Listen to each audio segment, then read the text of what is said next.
was as black as our mourning garments. She was beautiful and young. Her jet jewelry flirted with the lamplight. I held my breath as I watched Harry look at her, his gaze and attention steady. "An ostentation of peacocks," I whispered to Marguerite. At that, the group of them turned and looked at me. A flush reached up my neck, and I was glad for my high collar. I repented of my whisper.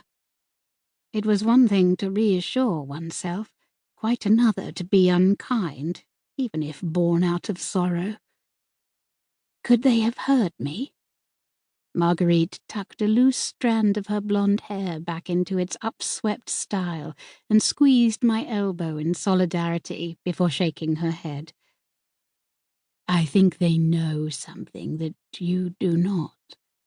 Not yet." Now that she mentioned it, I had noticed eyes upon me disconcertingly and unusually all morning. I turned and faced her. "And that you know, too?" She nodded.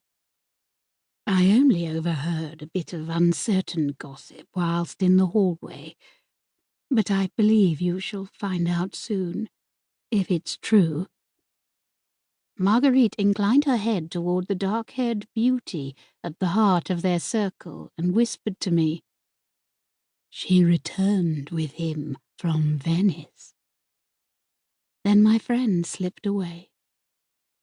I caught my breath and turned away, lest my countenance betray my dismay and surprise. To steady myself, I walked toward an over-upholstered chair in which an elderly acquaintance appeared to be drowning, to see if he needed a gentle tug back to the surface. As I made my way forward, a man stepped into my path, blocking my progress. He stood confidently, the stance of a man unused to being told no. His jawline was chiseled, and the waves of his platinum hair held in place seemingly without pomade. He seemed vaguely familiar, but I couldn't place him.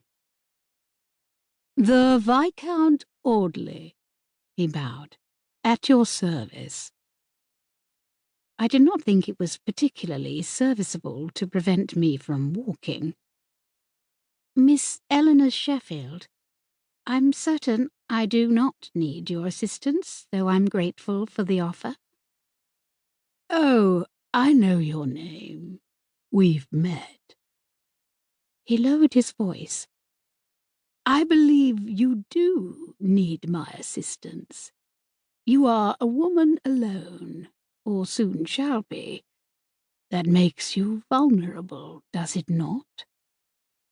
I shivered at the naked honesty and implied threat of his statement, but said nothing.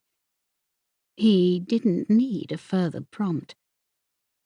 "My help comes as advice. He'll exploit your goodwill, you know, as he always has, as his father condescended to your father. Their benevolence has never been selfless, has it been, Miss Sheffield? Nor has either proved faithful at the end." "I'm sorry, Lord Audley. I'm sure you mean well, but I don't know of whom you are speaking." A pack of lies, I thought. "I believe that you do." He looked at Harry, then back at me, and then bowed and returned to the others.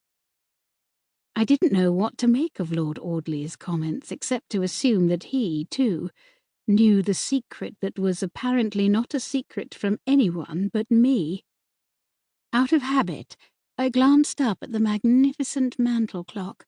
Made of French walnut, it was adorned with the 3 Greek graces.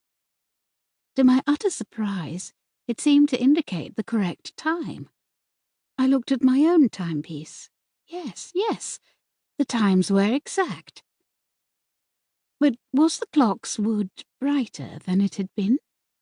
I thought so. I stepped closer to it. I couldn't see the works, but could faintly hear.